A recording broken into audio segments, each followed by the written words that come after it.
bonne année à tous. Bienvenue dans cette nouvelle émission du Club Radio de Notre-Dame sur le thème des traditions hivernales. On accueille aujourd'hui Léo qui va nous parler du jour de Noël à travers l'histoire. Puis Jeanne et moi vous raconterons les histoires des desserts les plus importants de la saison, à savoir la galette des rois et la bûche de Noël. Mais avant ça, c'est Claire qui va ouvrir l'émission en nous parlant d'un événement important qui a eu lieu au lycée Notre-Dame, la fête de Noël pour les enfants et les familles dans le besoin. Bonjour à tous, merci Maya, ça me fait très plaisir d'être parmi vous pour revenir sur ce beau temps fort de Noël que nous avons vécu au lycée avec l'association Tarmac.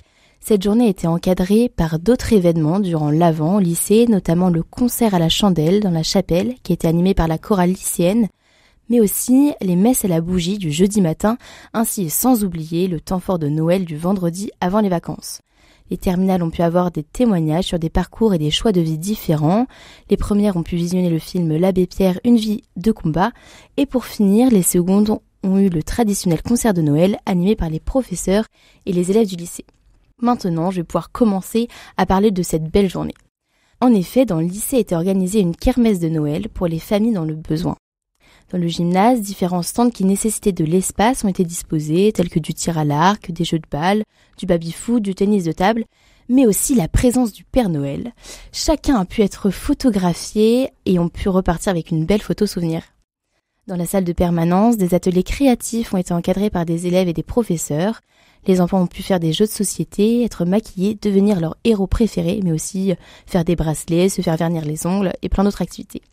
Il y a eu également une chorale ukrainienne qui est venue animée par leur chant traditionnel, c'était quelque chose de très dynamique, et tous se sont prêtés au jeu de la danse, que ce soit petits mais aussi les grands. Ensuite, tout le monde s'est réuni afin d'assister au spectacle de magie, avant de se diriger vers la distribution des Christmas Showbox. C'est ainsi que sont appelées ces boîtes cadeaux, dont le lycée a été mobilisé pour collecter les présents pour les bébés, les enfants, les adolescents mais aussi les adultes. Les familles sont reparties les bras chargés et très heureux.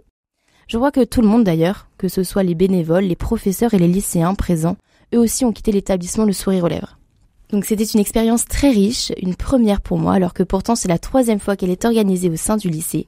Donc un peu de regret de ma part de n'y avoir assisté que cette année, mais elle nous a beaucoup apporté, je pense, en tant que lycéens, puisqu'au-delà de l'apprentissage que nous recevons tous les jours, cet événement nous a transmis des valeurs de partage, de dons aux autres, qui sont très belles et importantes durant ce temps de Noël et dans la vie quotidienne d'apprendre à se donner. C'était donc une très très belle journée, on a pu se dépenser et voilà, j'en suis encore très heureuse. Donc à tous les lycéens, n'hésitez pas, n'attendez pas d'être sollicités ou d'être en terminale pour vous investir au lycée et partout ailleurs. Merci beaucoup Claire, on espère que des beaux moments comme celui-ci se répéteront au lycée. On va maintenant écouter Léo qui va nous présenter le jour du 25 décembre au fil des époques.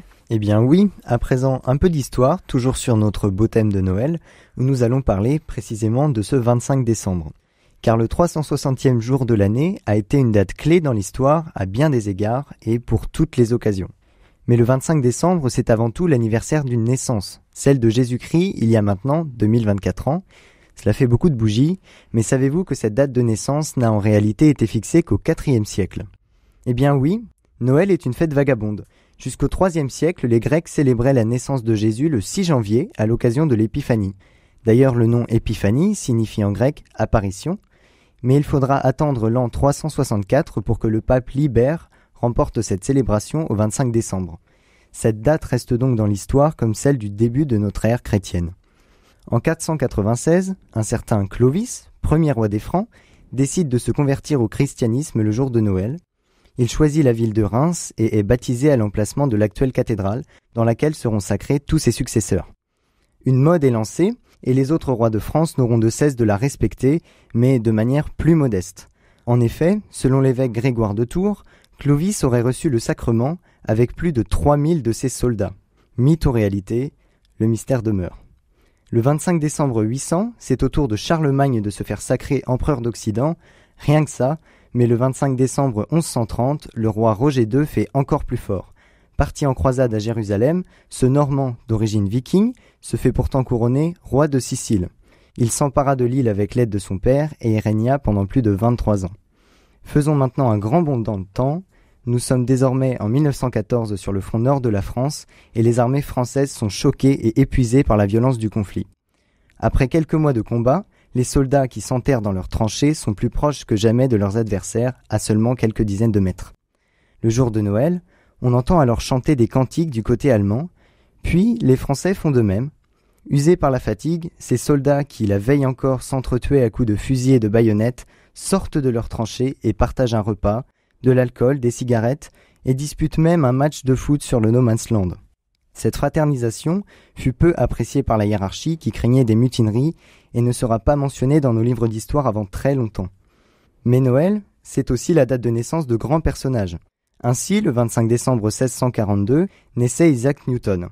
Qui aurait pu croire que quelques années plus tard, la chute d'une pomme lors de sa sieste allait révolutionner la science moderne, non sans lui avoir laissé une petite bosse. Mais le 25 décembre, certains personnages nous ont également quittés. C'est le cas de l'acteur britannique Charlie Chaplin, idole du cinéma muet. Donc voilà un petit aperçu de ce que cette date de 25 décembre représente dans notre histoire, sans oublier ce qu'elle signifie pour chacun d'entre nous. Des cadeaux, un bon repas et surtout un merveilleux moment de partage.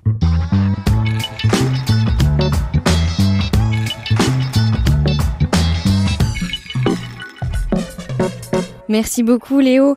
Maintenant c'est l'heure de parler cuisine et pour cela je vais vous parler de l'histoire de la galette des rois et Jeanne vous racontera celle de la bûche de Noël. Donc pour trouver l'origine de cette fameuse galette, nous allons remonter à l'Antiquité et nous rendre chez les Romains. C'est lors de l'une des nombreuses fêtes romaines que la tradition voit le jour. Appelées les Saturnales en l'honneur du dieu Saturne qu'ils honorent, ces événements étaient organisés généralement fin décembre, début janvier. Au milieu des nombreux plats qui étaient présents lors des banquets, on trouvait le gâteau que tous attendaient. Pour distribuer les parts, la coutume voulait que le plus jeune de la salle, et donc le plus innocent, choisisse à l'aveugle les destinataires de chaque part.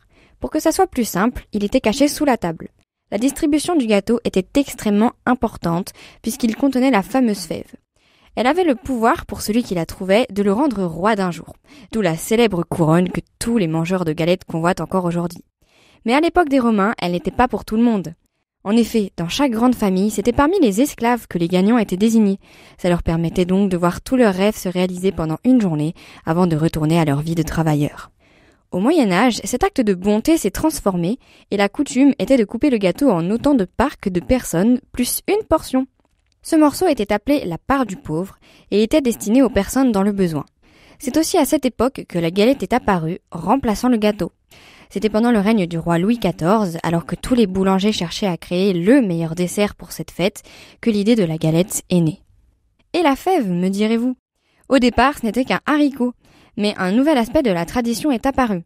Celui qui avait la chance de tomber sur cette fève devait payer la prochaine tournée aux autres. Malheureusement, pour échapper à ces dépenses, certains avaient eu l'idée de manger le haricot.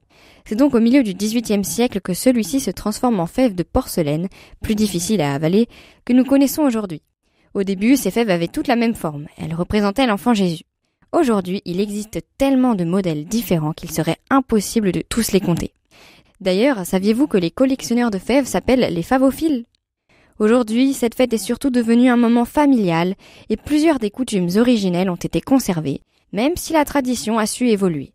Je vous invite donc, si ce n'est pas déjà fait, à appeler votre famille, acheter une galette et profiter du moment. Et pour continuer sur ces coutumes culinaires, je vais à présent vous parler d'une tradition qui est la bûche de Noël.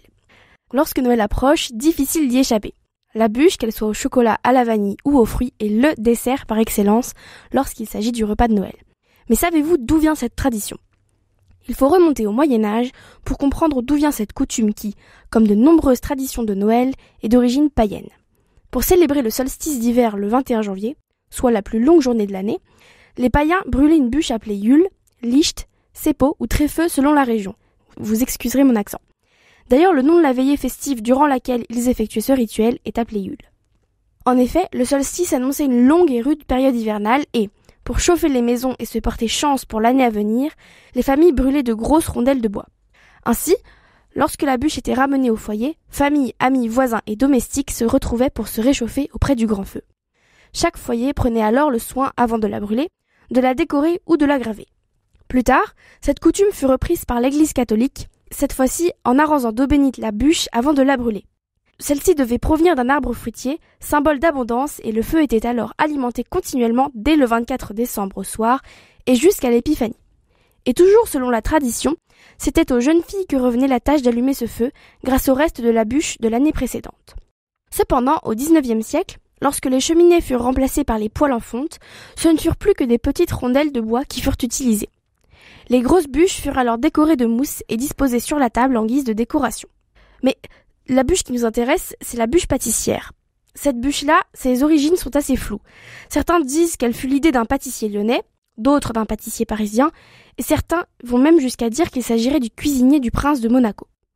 Dans tous les cas, ce ne fut qu'en 1945 que la bûche fut présentée comme nous la connaissons aujourd'hui, c'est-à-dire un gâteau roulé.